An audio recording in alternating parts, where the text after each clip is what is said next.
Bismillahirrahmanirrahim. Assalamualaikum warahmatullahi wabarakatuh. Innal hamdalillah wassalatu wassalamu ala Rasulillah wa ala alihi wa sahbihi wa man walah. Amma ba'd.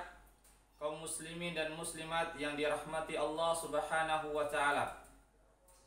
Pada kesempatan yang berbahagia ini saya akan mengangkat satu kisah yang disebutkan dalam riwayat Imam Al-Bukhari dan Muslim dalam hadis yang sahih bahwasanya Nabi Muhammad sallallahu alaihi wasallam pernah menyampaikan kepada para sahabatnya bahwa ada seorang laki-laki yang bersedekah, namun ketika dia bersedekah yaitu salah memberikan sedekahnya, yaitu sedekahnya diberikan kepada pencuri.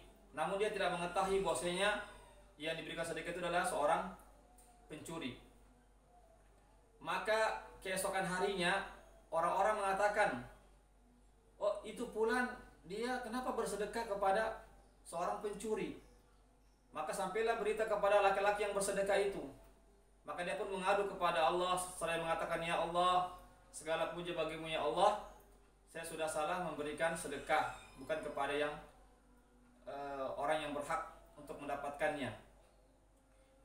Oleh karena itu ya Allah, saya akan bersedekah untuk kedua kalinya." Kemudian keesokan harinya dia bersedekah lagi.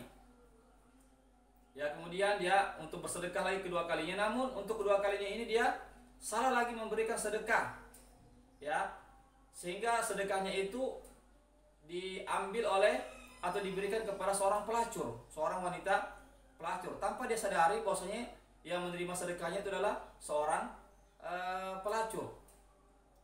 Maka ketika keesokan harinya orang-orang memperbincangkan, itu si fulan sedekahnya itu dia berikan kepada seorang pelacur.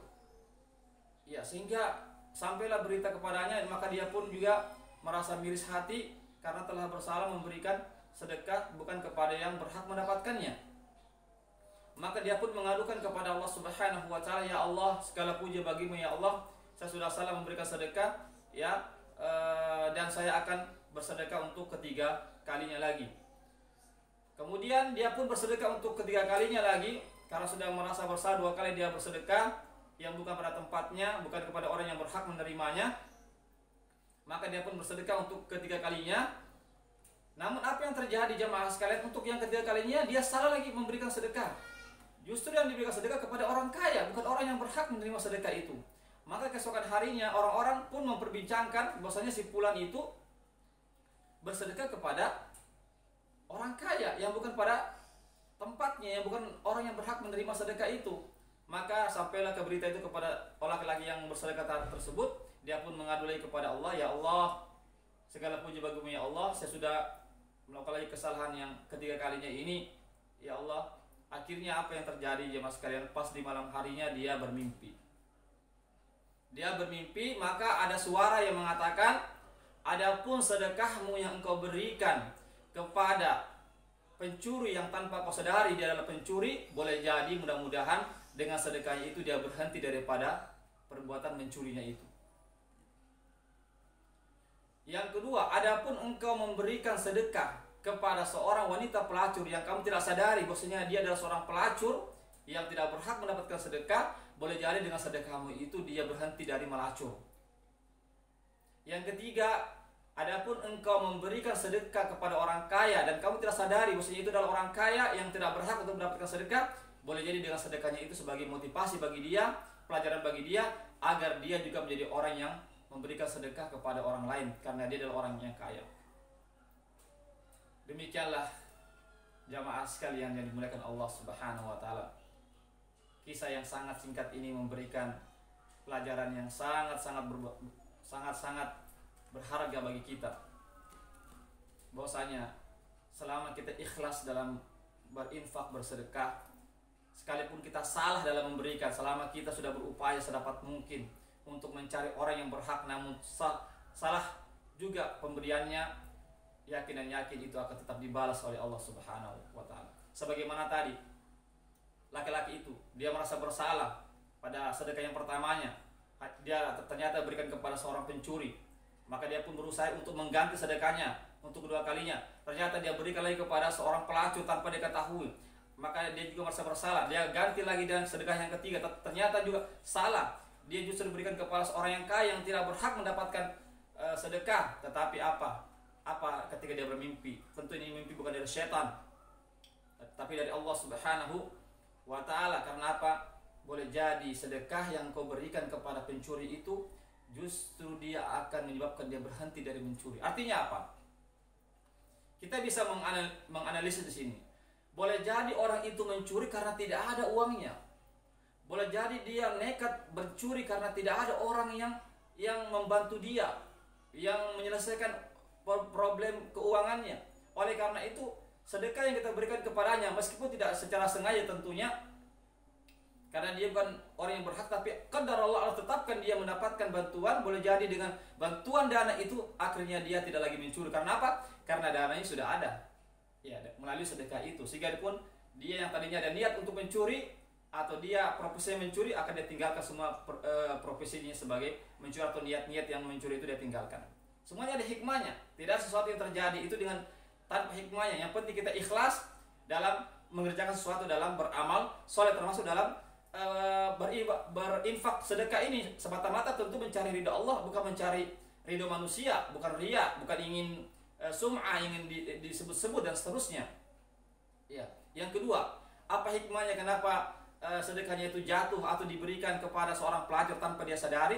Itu boleh jadi dia orang itu melacurkan dirinya, wanita yang melacurkan diri, boleh jadi karena tidak ada dananya, tidak ada uangnya yang bisa menghidupi dirinya, keluarganya, sehingga dia melacurkan diri, na'udzubillah. Oleh karena itu dengan ada sedekah, ya, sehingga dia bisa menutupi kebutuhan hidupnya, anak-anaknya, maka dia pun berhenti dari perbuatan pelacuran. Semua ada hikmahnya jemaah sekalian yang dimuliakan Allah Subhanahu wa ta'ala. Yang ketiga, ada juga hikmahnya kenapa sumbangannya itu atau sedekahnya itu jatuh kepada atau diberikan kepada orang kaya tanpa dia sadari. Ya, karena orang kaya tentu tidak berhak mendapatkan sedekah. Ya, tapi ini ada hikmahnya. Kenapa? Karena boleh jadi dengan sedekahnya itu orang kaya itu yang tadi tidak kikir, tidak pernah bersedekah selama ini, maka dia pun akan terpanggil. Oh ya, saya adalah orang yang berhak memberikan sedekah, bukan saya orang yang berhak mendapatkan sedekah. Maka dengan sedekah itu dia akan terpanggil, ya, untuk bersedekah, untuk menjadi orang yang dermawan, untuk menjadi orang yang tahu tentang kewajiban atas hartanya tersebut. Demikianlah jemaah sekalian yang dimuliakan Allah Subhanahu wa ta'ala. Intinya adalah sedekah kita baik secara sembunyi-sembunyi atau terang-terangan, yang terpenting adalah kita ikhlas hanya kepada Allah Subhanahu wa ta'ala. Yang kedua juga kita harus perhatikan, boleh jadi ada orang mencuri itu boleh jadi karena kekurangan dana dia. Jangan kita langsung mencela secara mutlak. Boleh jadi dia butuh bantuan, boleh jadi ada masalahnya. Oleh karena itu kita pun juga harus memperhatikan kondisi-kondisi mereka. Yang kedua juga wanita-wanita yang pelacur, boleh jadi dia melacurkan diri karena kondisi ekonomi yang menghimpit dia, utang dia dan seterusnya. Oleh karena itu marilah kita dekati mereka, marilah kita carikan solusi kepada mereka, ya, apa masalah mereka, agar mereka bisa keluar dari tempat-tempat yang dimurkai oleh Allah Subhanahu wa ta'ala.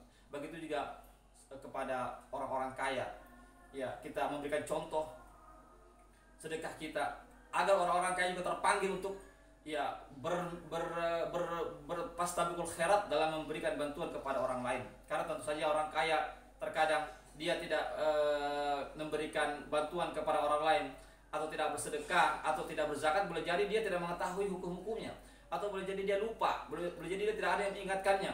Oleh karena itu dengan adanya kisah-kisah ini, adanya ujangan-ujangan ini, ceramah-ceramah dari para ustadz yang memotivasi kepada orang kaya untuk bersedekah, untuk berzakat, untuk menyumbang dan seterusnya, sehingga orang kaya pun dia terbangun dari tidurnya yang selama ini tidak mengetahui hak-haknya, boleh jadi, atau barangkali dia masih diliputi dengan hawa-hawa nafsu dunianya sehingga dia belum mau mengeluarkan hartanya, atau barangkali dia lupa dan seterusnya. Banyak faktor-faktor sehingga orang itu lalai dari kewajibannya, sehingga orang itu terkadang terjerumus dalam kemaksiatan dan seterusnya. Tetapi disinilah pentingnya kita saling mengingatkan, jangan terlalu mendominasi prasangka, buruk sangka, tapi kita mendahulukan husnuzon kita. Boleh jadi mereka ada masalahnya, boleh jadi mereka ada hal-hal yang lupa, yang belum sampai ilmu dan seterusnya.